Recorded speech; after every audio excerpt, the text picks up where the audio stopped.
Available na ang ROG Phone 7 series dito sa Pilipinas. Nasa atin ngayon yung ROG Phone 7 in Phantom Black. So sa video na to, titignan natin kung anong kayang gawin ng pinakamabilis na Android phone. Snapdragon 8 Gen 2, 165Hz display, 16 gigs of RAM, half a terabyte na storage, 6,000 mAh battery, at syempre, gaming features na sobrang dami. So eto na yung box ng ROG Phone 7. Hindi ganun kagarbo tulad nung sa mga ultimate versions, pero pagdating sa inclusions, kumpleto pa rin naman. Syempre andyan yung phone, SIM eject tool, yung hard case ganun pa rin, hindi buo, para hindi matakpan yung mga RGB LEDs tsaka air triggers. Tapos andyan pa rin yung Type-C to Type-C cable natin at 65W na fast charger. Now, unahin na agad natin yung performance since matik na rin naman talaga to kung palakasan lang din naman ang pag-uusapan. Pag sinabi kasing ROG phone, matik andyan yung latest, pinakamabibilis at pinakamalalakas na components. Para nga sa ultimate mobile gaming experience natin. Again, flagship chip Snapdragon 8 Gen 2, up to 16 gigs of LPDDR5X memory at up to 512 gigs of UFS 4.0 storage. Sobrang bilis, sobrang fluid, at siguradong magiging mabilis pa rin sa mga darating na taon. Kaya kung mga simpleng apps lang naman like productivity and social media, kahit pagsabay-sabayin mo pa. Ang galing! Actually, ito na nga rin yung may pinakamataas na Antutu benchmark score sa lahat ng phones na natest ko. Over 1.5 million points ang nakuha ko.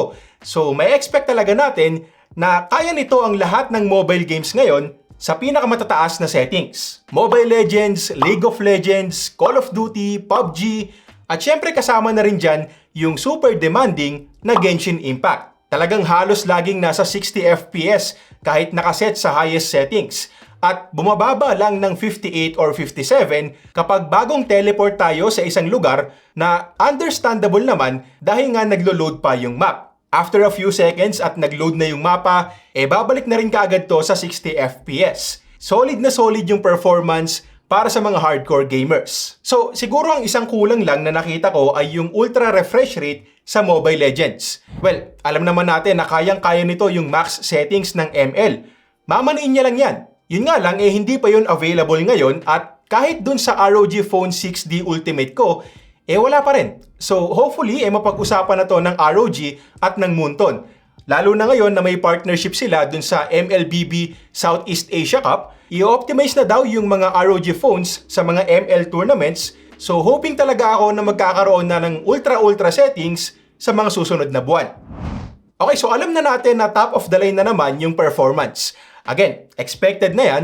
So, ang pinakatanong lang talaga dito ay kung kamusta yung thermals. Siyempre, yung mga bibili kasi nito, malamang magdamagan kung maglaro. At well, good news naman, dahil tulad lang din sa last year's ROG 6, hindi rin gaanong nagiinit itong ROG 7. Actually, mas pinaganda pa nga ulit yung cooling system ngayon, with up to 10% improvement sa thermal efficiency. So sa mga games na tinest ko, medyo nag-warm lang sa Genshin Impact at 40 degrees. So walang alarming hit. Normal na pag-init lang sa mga graphic-intensive games. Tapos kung mga ML at Call of Duty lang naman, nasa 30 plus lang at hindi talaga ramdam. Wala ring thermal throttling na nangyari. Of course, ganun din naman sa mga previous phones nila. Tapos kung sakaling hindi ka pa kontento, pwede mo pa tong partneran ng bagong Aero Active Cooler 7. Unfortunately, wala tayong ganun dahil included lang yon sa Ultimate version. So pag ROG 7 lang, kailangan natin yung bilhin separately. Pero para magka-idea pa rin tayo, sinubukan ko na lang din yung Aero Active Cooler 6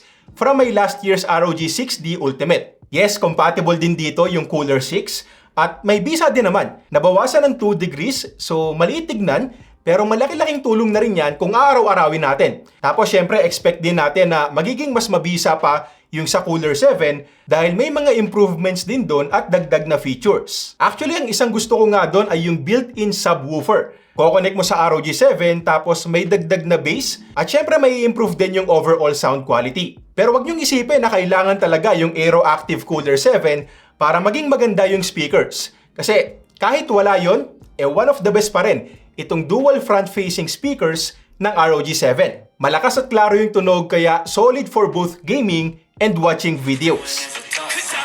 Live life for the fight, yeah, I'm here to get it. I got drive, got sight, always have a I'ma live life for the fight, yeah, I'm here to get it. I got drive, got sight, always have a vision. Don't lie at night, I be in my feelings. I'ma be fine, need time, and I'll soon be winning. I don't lie at night, I be in my feelings. I'ma be fine, need time, and I'll soon be winning. At speaking of watching videos, isa pa sa mga best features ng ROG phones ang display.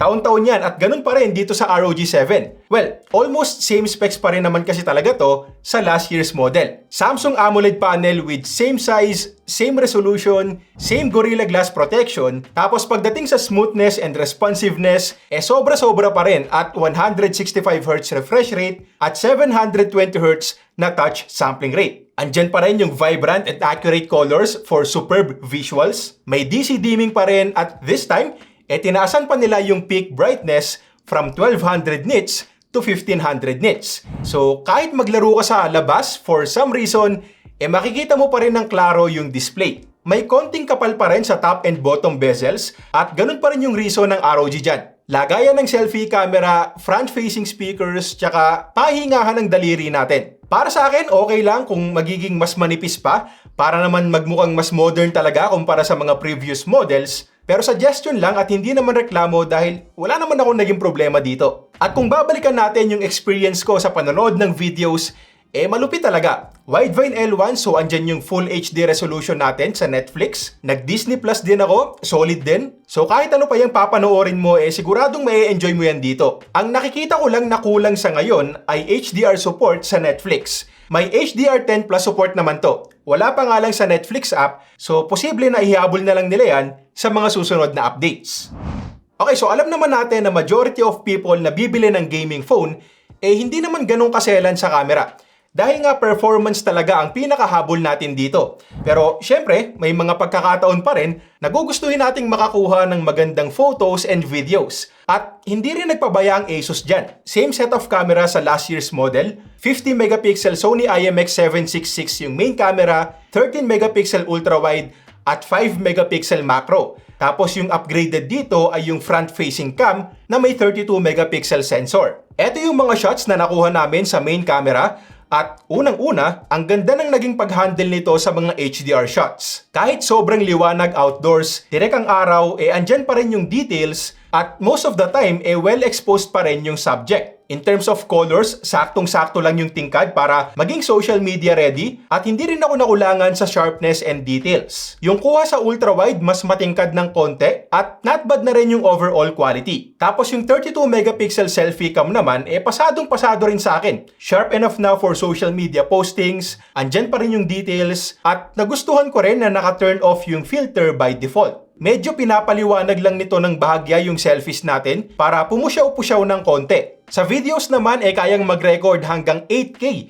24 FPS. Naka 4K 30 FPS tayo dito sa YouTube, so yun lang din yung mapapakita ko. At well, malamang naman ito lang din yung gamitin natin dahil masyadong malaki yung kain sa storage ng 8K footage. At tulad sa mga photos natin kanina, satisfied din ako sa mga kuha. Matingkad, green na green yung mga puno, dynamic range saktuhan lang pero pasado pa rin yung overall sharpness and details. Meron din tayong EIS kaya kung mapapansin nyo, pwede rin pang vlog dahil hindi maalog yung kuha. Tapos ang kinaganda pa, meron din tayong 120 FPS slow-mo in 4K resolution. Bihirang makita sa ibang mga flagship phones. So overall, for a gaming phone, happy na talaga ako sa camera performance. Pagdating sa videos, iPhone pa rin para sa akin. Pero in terms of photos, palag-palag din itong ROG 7. Next naman natin pag-usapan yung battery and charging. Andito pa rin yung malaking battery natin. 6,000 mAh battery na makunat din talaga. Alam naman natin na matagal malobat ang iPhone 14 Pro Max. Pero mas matagal malobat to. So hindi ka problema sa battery life.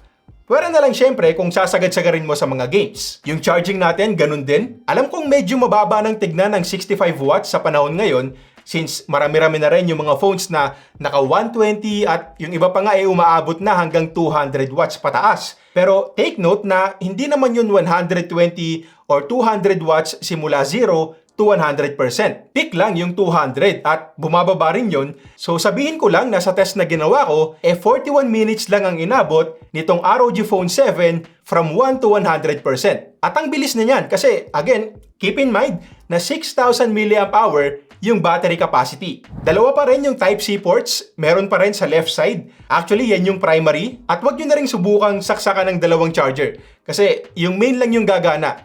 Hindi doble yung bilis kapag ginawa nyo yun. At bukod pa sa mga yan, again, present pa rin yung mga battery care features natin para i-extend yung lifespan ng battery. Andyan yung bypass charging, steady charging, schedule charging, at charging limit na pwede nating iset sa 80, 90, at syempre full 100%. At according to ASUS, posible daw na dumoble yung lifespan ng battery natin kapag sinet lang natin yung limit sa 80 at 90%. So siguro ang kulang na lang talaga ay wireless charging. Tulad lang din sa mga previous ROG phones. Siguro hindi pa talaga posible dahil nga sa construction ng phone, nasa gitna pa rin kasi yung SoC, so abang-abang na lang din sa mga susunod na release. Pagdating naman sa build and design, unang-una may official IP rating to. At hanggang ngayon, ROG lang ang meron yan pagdating sa mga gaming phones. Tapos in terms of looks, yes, sobrang cool tignan. Gamer na gamer ang datingan, lalo na't may mga text na nakalagay dyan. May RGB strip, RGB logo. Nagustuhan ko yung paghati nila dito sa back panel. Matte finish na medyo gray yung kalahati. Tapos maangas na translucent naman yung bandang taas. Buti na lang din hindi sila nakisabay sa uso na flat frames dahil mas komportable pa rin sa kamay kapag curved. So overall, maganda pa rin talaga yung design at build. So siguro ang akin lang yung hulma.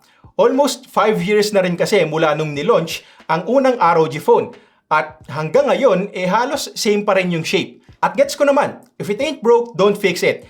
Kaya lang, almost 5 years na rin kasi, so siguro oras na para makakita tayo ng mas kakaiba. Anyway, pagdating naman sa gaming features, sobrang dami dito. At baka abutin tayo ng 1 oras kung lalahatin ko. So, eto na lang yung ilan sa mga paborito ko.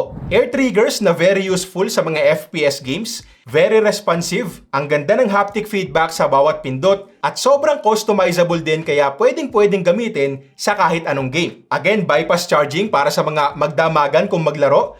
At swak na swak din yan sa mga streamers. May system monitoring, different performance profiles, macros, at eto pa yung mga bago. Vibration mapping para sa different levels of haptic feedback. Para yan sa mga virtual on-screen buttons. Background mode para sa mga games na may auto combat mode. Tuloy-tuloy na magra-run yung game sa background at hindi ka may AFK. Tapos eto pa yung isang advantage na medyo madaya na ng konti. Yung X-Sense feature kasi pwede kanyang i-inform kapag may mga key events sa laro. Like for example, buhay na yung blue buff, buhay na yung red buff, mga ganon. Hindi pa naman nai-implement sa Mobile Legends, so siguro coming soon pa to. Pero magiging sobrang useful niyan sa mga ROG players. Other features bago magtapos, Wi-Fi 7 ready na to kung sakaling magkakaroon ka ng ganung router. May headphone jack pa rin, dual 5G SIM slots, 3 microphones, may LED indicator pa rin sa harap, solid haptic feedback, syempre andyan pa rin yung optional gaming accessories ng ROG. Tapos naka Android 13 na rin pala to out of the box. May ML at Genshin Impact na rin kaagad na naka-install. Binigyan din tayo ng option kung gusto natin tong i-run sa ROG Optimized UI or stock Android experience, which is a plus para sa akin. Tapos in terms of software updates naman, meron tayong 2 major Android OS upgrades at 4 years of security updates, so mas mataas na rin kumpara sa last year's model. Okay, so itong ROG Phone 7 ay nagkakahalaga ng 50,995 pesos to 54,995. Tapos yung ROG 7 Ultimate naman ay kulang-kulang 70k. Medyo tumaas yung base model pero yung 16512 ay same price lang din sa dati. At tulad lang din dati, napakalupit na gaming phone na naman ito. Overkill para sa karamihan sa atin, sa totoo lang. Pero kung ikaw yung hardcore gamer talaga, eto yung obvious choice para sa'yo. Dahil nga sa dami ng gaming features na nakalagay dito. Top of the line specs, top of the line performance, yung software support, tinaasan na rin. Tapos kahit na gaming phone, solid na rin yung overall camera performance, at least for most people. Now, kung naka-ROG Phone 6 ka, of course, hindi mo pa kailangan mag-upgrade. Malakas pa yan at wala pa rin naman kasing 1 taon. ROG 7 versus Red Magic 8 Pro, hindi ko pa masasagot sa ngayon dahil gusto ko talaga silang ipag side by side. Ayokong mag-relay lang sa kung ano yung natatandaan ko sa Red Magic. Pero ang sigurado, mas maganda yung camera nito. Let me know na lang din sa comments kung gusto nyo ng comparison video. Links kung saan nyo to pwedeng mabili nasa description. Comment nyo na rin kung anong nagustuhan nyo dito sa ROG Phone 7. At Kita-kits na lang tayo sa next video.